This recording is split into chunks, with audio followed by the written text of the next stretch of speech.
को उसके गिरिराज को अपने बाम कर कमल की कनिष्ठिका के नखाग्र भाग पर यूं करके धारण किया। छठीकरा रोड पर एक मंदिर है वृंदावन में, जिनको प्रेम मंदिर कहते हैं। कृपालु जी महाराज जगत गुरु जी का बनवाया हुआ है। आप जाना तो एक बार देखना। छठीकरा रोड पर है ये वृंदावन में।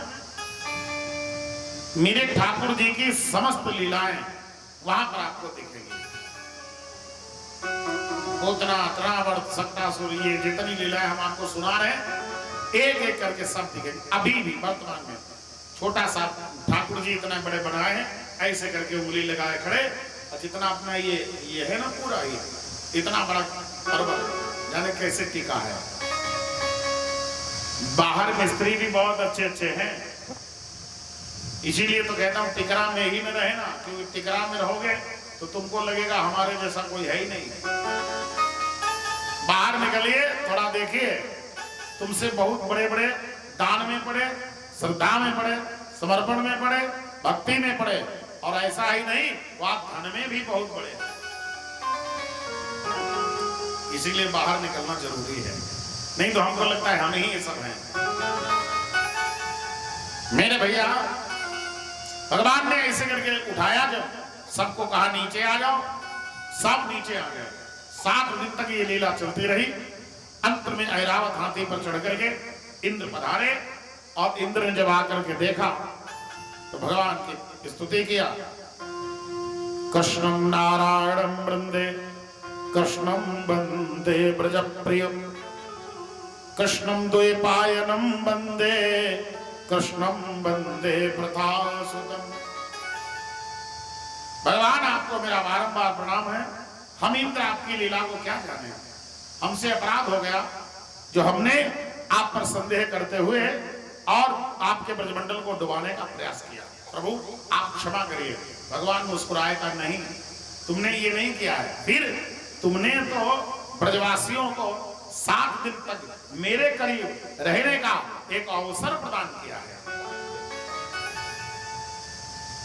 जैसे ये कथा कराना भी एक गोवर्धन उठाना है, सही? आप यकीन मानिए, अब ये गोवर्धन हमारे मनोज भैया के द्वारा उठा है। गोवर्धन काहे है? इसमें क्या कम दिक्कतें हैं?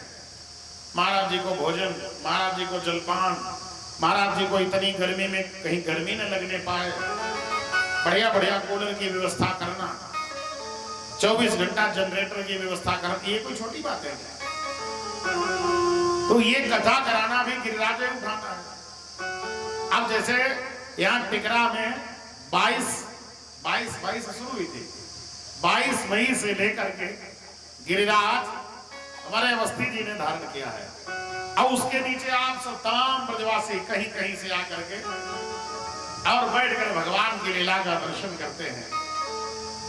ऐसे ही वह ब्रजवासी भी गिरिराज के नीचे सो रहे थे 7 दिन तक। तो मेरे भैया, अंत में मां ने कहा, लाला 7 दिन तक ये लीला चली। 7 वर्ष के कन्हैया, 7 कोस का गिरिराज, 7 दिन तक बाम कर कमल की कनिष्ठिका के नखाग्र भाग पर गिरिराज को उठाए रखे। माता लौट के घर आई और कहा, कन्हैया अब हमें कंफर्म हो गया। क्या? तू साधारण नहीं है, तू असाधारण है। तब भगवान ने कहा, मां नहीं, मैं साधारण ही हूं। अच्छा, इतना बड़ो गिरिराज तैने उठाया और तू साधारण ही है? भगवान बोले, हमने नहीं उठाया है। किसने उठाया है? हमने देखा तू ही धारण किए रहा, और तू कह रहा हमने नहीं उठाया। भगवान ने क्या अद्भुत बात कही। भगवान बोले, भैया कछु माखन को बल बढ़ो, कछु गोपन करी सहाय। श्री राधे जू की कृपा सो मैंने गिरी पर लयो उठाए। मैंने नहीं, कछु माखन को बल बढ़ो, कछु गोपन करी सहाय। श्री राधे जो की कृपा सो मैंने गिरिवर लय उठाए। सूताख्यायी कथा सारम मम कर्ण रसायन। सार क्या है समझना, ये भी सार क्या है। जितने लोग बैठे हो बहुत गौर से सुनना मेरे भाई। जीवन में कितने भी बड़े से बड़ा काम कर जाए, बिटिया का बेटे का विवाह धूमधाम से करें। इस बार ऐसे कथा कराई है, अगली बार लाखों खर्च करें, पूरी एरिया का भंडारा करें, बड़े से बड़ा काम करें, पर जीवन में कभी ये न कहें ये हमने किया। जिस दिन ये कहोगे कि हमने किया है, अभिमान जगेगा, तुम्हारा पतन होगा।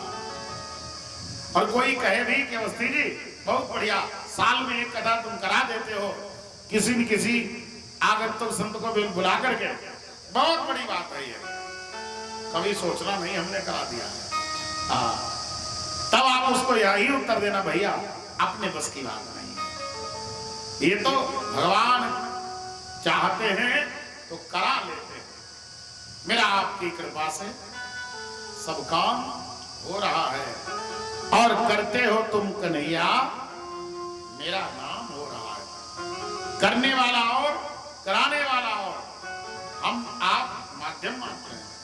आपको क्या लगता है हम कथा कर रहे हैं? नहीं, धोखा है आपका। आपको लगता हो अभिचल महाराज जी कथा कर रही है, धोखा है, कोई और कह रहा है। आपको क्या लगता है आप सुन रहे हो? नहीं, सुन भी कोई और रहा है। जो कर रहा है वह ही सुन रहा है।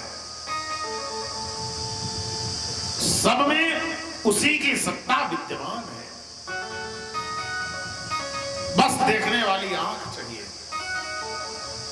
ईश्वरः सर्वभूतानां, हम में भी तुम में भी अड़ में कड़कड़ में विद्यमान वह परमात्मा ही सब कर रहा है। भगवान ने गोवर्धन की लीला को किया, उसके बाद परमात्मा ने रास लीला किया है। ये रास लीला नाचना नहीं है, नाचने को रास नहीं कहेंगे। पर बाहरी आज के समय के लोग नाचने को रास समझने लगे।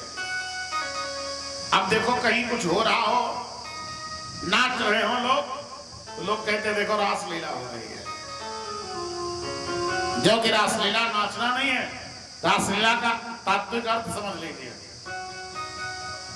रसौ वै सह, माने आनंद का वह समूह जहां पर जाकर के जीव और ब्रह्म के बीच माया है खत्म हो जाए, इसको रास कहते हैं। भक्त का भगवान से मिलन हो जाए, ये रास है। हम आप अपने शरीर का अभिमान भूल जाएं, शून्य अवस्था में पहुंच जाए, ये रास है। गोपी कौन है? गो कहते इंद्रियों को। 10 इंद्रियां हैं, 5 ज्ञान इंद्रियां, 5 कर्मेंद्रियां। 10 इंद्रियों से जो कृष्ण रस का पान करे वह गोपी है। गोपी कोई महिला नहीं है। वेद में 1 लाख मंत्र हैं, 80,000 कर्म कांड के, 16,000 ज्ञान कांड के और 4,000 उपासना कांड के। तो 80,000 मंत्र ही ब्रजमंडल में गोपी बनकर पधारे। त्रेता युग के संत महात्मा भगवान के साथ जो पंचवटी में रहे और उनका इच्छा था कि हम भगवान के साथ में रहें, चित्रकूट में रहे, उनका इच्छा था कि हम भगवान के साथ रहें। तो भगवान ने उन सबको यहां पर गोपी बना करके प्रकट किया है। आपको एक राज की बात बताऊं, ये रास जो इस समय हो रहा है, मतलब भगवान द्वापर में जो किया, एक रास शेष था। भगवान ने त्रेता युग में 99 रास किए थे। कब? जब मेरे प्रभु चित्रकूट में थे।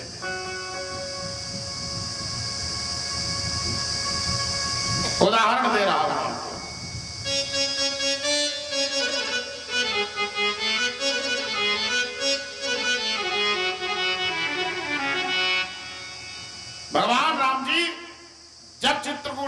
करते थे, 99 रास किए, 100वां रास कर ही रहे थे तब तक एक बार मेरे प्रभु ने एक बार चुनी कुसुम सुहाए, कुसुम सुहाए। भगवान ने अपने हाथों से फूल चुने, इधर इधर इधर ध्यान, इधर छोटे छोटे पुष्प चुने और किया क्या, वैदेही सीता के बालों में लगाया। एक बार चुनी कुसुम सुहाए, कुसुम सुहाए, निज कर भूषण राम बनाए।